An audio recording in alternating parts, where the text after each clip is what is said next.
Buenos días. Hoy iniciamos con el curso Bases Neuropsicológicas de las Demencias.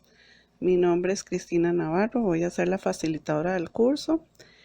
En esta clase vamos a iniciar con lo que es la unidad 1, donde vamos a abordar el concepto de neuropsicología y el concepto de demencias y la caracterización que se hace de las demencias en el DSM-5. Vamos a iniciar con lo que es el concepto de neuropsicología. La neuropsicología es la rama de la psicología que estudia la relación entre conducta y cerebro. Y por conducta lo vamos a entender como un sentido amplio que tiene que ver con la parte cognitiva, la emocional, la conducta manifiesta, etcétera, ¿verdad? Es todo. Hay diferentes, digamos, enfoques de la neuropsicología. Hasta la neuropsicología cognitiva, que lo que hace es estudiar los procesos cognitivos y su relación con las funciones del cerebro. Y la neuropsicología clínica, que interviene en casos donde ya hay un daño cerebral. Ese daño puede deberse por múltiples factores, ya sea, por ejemplo, un trauma craneoencefálico, que es cuando hay un golpe en la cabeza y por supuesto va a estar afectada la parte del cerebro. este, por un accidente cerebrovascular, es decir, que hay un derrame o un coágulo que impidió la circulación de la sangre y por lo tanto hubo también un daño, o un proceso infeccioso donde hay inflamación en el cerebro y eso también eh, genera un daño. O cuando hay procesos neurodegenerativos, que es el caso de las demencias, ¿verdad? Las demencias todas es un proceso neurodegenerativo donde se va a perder tejido del cerebro y por lo tanto también funciones, ¿verdad? El neuropsicólogo, ¿cómo hace? ¿Qué es lo que hace? Interviene en ese tipo de casos para ver para evaluarlos y para ver qué funciones están preservadas y qué funciones están afectadas, ¿verdad? Entonces, se hace una evaluación completa y lo que busca hacer es un perfil funcional de la persona para ver cómo está esa persona y ver en qué áreas hay que trabajar y qué tiene afectado y qué no, ¿verdad? Entonces, básicamente ese es el concepto de neuropsicología clínica. ¿Qué son las demencias? Bueno, las demencias son una disfunción cognitiva profunda debido a un proceso neurodegenerativo. ¿Qué significa esto? Que tenemos un funcionamiento adecuado del cerebro en un inicio, pero hubo inició un proceso de muerte neuronal que cada vez va deteriorando las funciones y cada vez va habiendo más muerte neuronal. O sea, empieza como un proceso que se va agravando y agravando y agravando y por supuesto va a impactar el funcionamiento del cerebro y este va a ser cada vez más deficiente, ¿verdad? Las demencias en muchos libros aparecen como un trastorno de la memoria. Esto no es del todo cierto, ¿verdad? Porque hay diferentes tipos de demencias y hay demencias en donde la memoria está más preservado, es lo menos afectado, sino que están afectadas otras áreas. La memoria solamente es un factor dentro de lo que son las funciones cognitivas. Entonces, tal vez en el Alzheimer sí vamos a ver una afectación principal de la memoria, pero en otro tipo de demencias no. Entonces, la definición más adecuada o correcta sería que es una disfunción cognitiva y no tanto un trastorno solo de la memoria.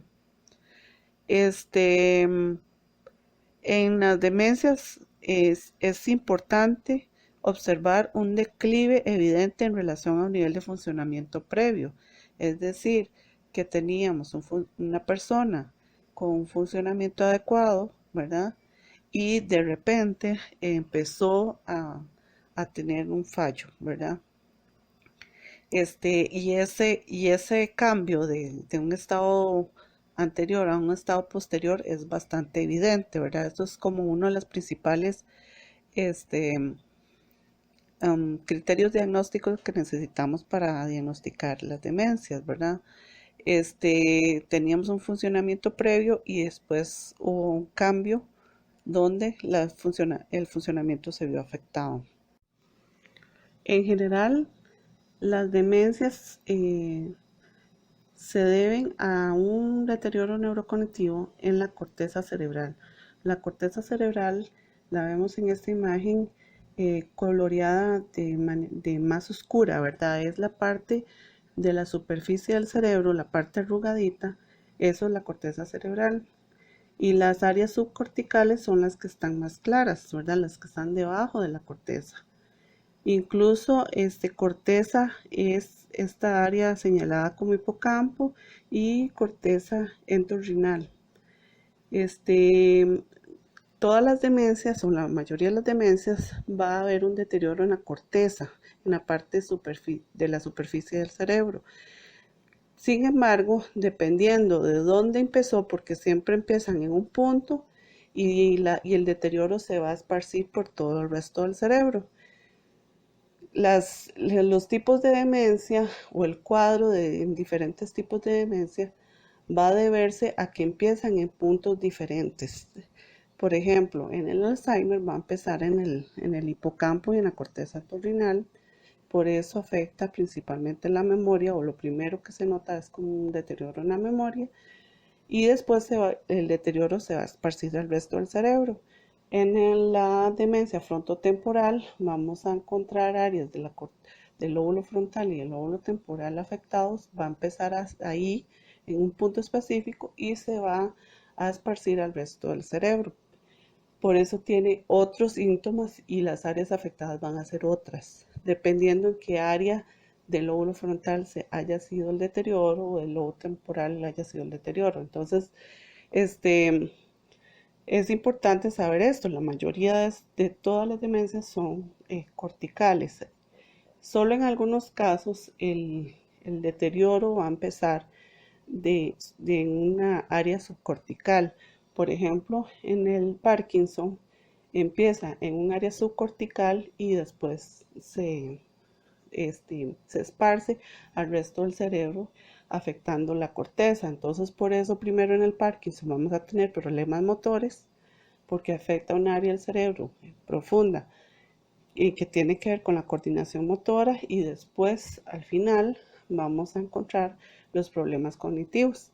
Entonces, esto es importante aclararlo para que sepan que la mayoría empiezan en la corteza, que dependiendo de donde empieza el daño, van a ser los síntomas, y la progresión depende del tipo de demencia que sea, ¿verdad?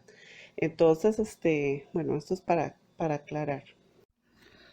En el DSM-5 vamos a encontrar tipificadas las demencias como trastornos neurocognitivo mayor y leve. El trastorno neurocognitivo mayor se va a referir a las demencias, y el trastorno neurocognitivo leve es como un estadio anterior a la demencia. También lo podemos encontrar como impedimento cognitivo leve. Es como, bueno, más adelante lo vamos a ver, pero es como el inicio donde ya empezamos a notar algún tipo de afectación cognitiva. En el DSM-5, todas las demencias están englobadas en lo que es el trastorno neurocognitivo, porque para efectos nuestros vamos a diagnosticarlo así. Pero digamos, esa afectación neurocognitiva puede ser ocasionado por muchas condiciones, ¿verdad? Pues vemos que el trastorno neurocognitivo mayor puede ser ocasionado por Alzheimer, por demencia frontotemporal, por demencia vascular, por demencia por cuerpos de Levy, por Parkinson, la enfermedad de Huntington, la enfermedad de Priones, infección por VIH, trauma craneoencefálico u otras condiciones médicas. Las que están marcadas con un asterisco rojo las vamos a ver en este curso. Trastorno neurocognitivo mayor de acuerdo al DSM-5. El trastorno neurocognitivo mayor se define como un declive cognitivo respecto a un nivel de funcionamiento anterior, como ya le había explicado anteriormente, tiene que verse de verdad un cambio en el funcionamiento de la persona, ¿verdad? En cómo responde y en sus capacidades.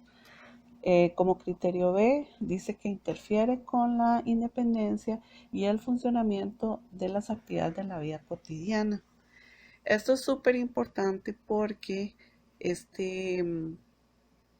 cuando ya estas funciones se han afectado lo suficiente como para que esta persona ya no pueda hacerse cargo por sí misma, o responder adecuadamente y, y ser autosuficiente, pues ahí ya vemos que es una afectación bastante grande.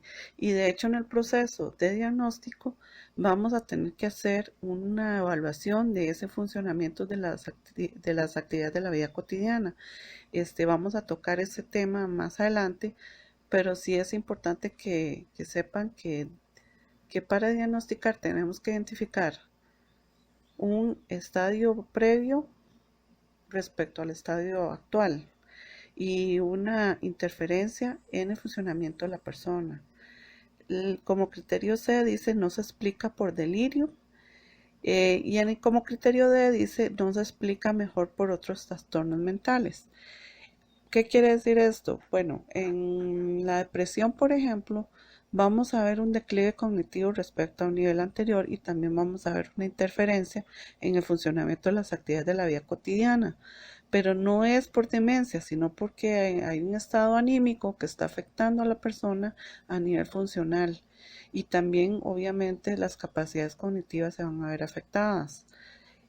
Pero es por depresión, no es porque tiene demencia, ¿verdad? Entonces es importante aclarar esto, ¿verdad? Porque en la depresión es una situación transitoria que se debe a algo ya específico. En cambio, en la demencia vamos a ver que es una afectación y que esa afectación cada vez se va a agravar más con el tiempo. En cambio, una depresión, vamos a ver que posiblemente esa persona llegue a mejorar y recuperar toda su funcionalidad y etcétera, ¿verdad? No es que tenga demencia, ¿verdad? Entonces es importante hacer el diagnóstico diferencial de si es por depresión o por esquizofrenia, por ejemplo, o por ansiedad también, ¿verdad? La ansiedad a veces genera procesos de afectación funcional y también de un declive cognitivo, porque la persona no está en capacidad para funcionar adecuadamente cognitivamente hablando. Entonces es importante diferenciar si es por demencia o por otros trastornos mentales. Cuando hablamos de impedimento cognitivo leve, hablamos de que hay una afectación en un área y que se puede identificar que realmente hay un deterioro respecto a un nivel anterior. Sin embargo, no afecta las actividades de la vida diaria, es decir, la persona tiene un nivel funcional bastante adecuado, es una persona independiente, puede hacer las cosas por sí misma, etc.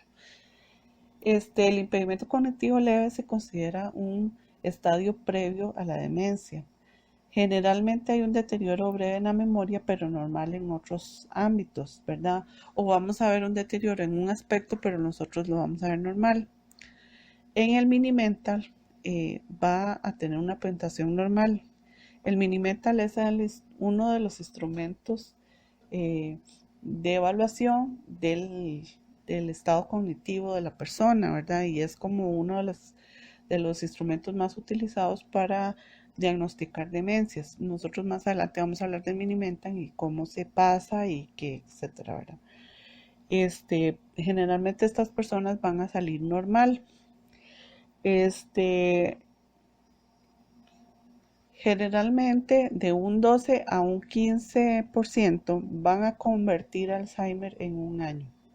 Es decir, que conforme pasa el tiempo, es posible que pasen de un trastorno neurocognitivo leve a un trastorno neurocognitivo mayor. Como hemos explicado anteriormente, ¿verdad? Hay trastornos mentales como la depresión donde donde se puede observar un impedimento cognitivo leve, pero este es transitorio, no se debe a un proceso neurodegenerativo. Como hemos mencionado anteriormente, la evaluación de la funcionalidad de la persona es importante. Por eso vamos a evaluar las actividades de la vida cotidiana, es decir, que tanto esa persona tiene capacidad para funcionar en su vida cotidiana, ¿verdad? En esto hay que distinguir dos tipos de actividades, las actividades básicas y las actividades instrumentales. Las actividades básicas son bañarse, vestirse, lavarse los dientes, alimentarse, la higiene personal, movilizarse en la propia vivienda. Y las actividades instrumentales es el mantenimiento del aseo del hogar, hacer las compras, tomar medicamentos, digamos, pagar los servicios públicos, por ejemplo, tomar transporte público, usar la tecnología, manejar finanzas personales, entre otros. Nosotros en el proceso de diagnóstico tenemos que evaluar qué tan funcional es la persona en la vida cotidiana. De hecho, hasta hay cuestionarios para evaluar esta parte, ¿verdad? Nosotros, cuando estamos indagando, tenemos que preguntar a la persona o a los parientes, ¿verdad? Sobre qué cosas es capaz de hacer la persona, ¿verdad? En lo que es demencia, es muy importante también eh, como tener evidencia de ese declive cognitivo respecto a un estadio anterior. Por lo tanto, es súper importante entrevistar a los familiares o las personas con las que vive el paciente, porque estas personas son las que nos van a reportar que efectivamente hay cambios en los patrones de funcionamiento de la persona, y también aquí ellos nos pueden informar acerca de qué tan independiente es la persona y cómo funcionan las actividades de la vida cotidiana, ¿verdad? Entonces esto es importante saberlo. Bueno, hasta aquí sería la clase de esta semana. Espero que les haya gustado, y si tienen alguna duda o consulta, por favor, pueden escribirlo en la plataforma. Ojalá para que todas las personas podamos ver la pregunta y puedan ver la respuesta, ¿verdad?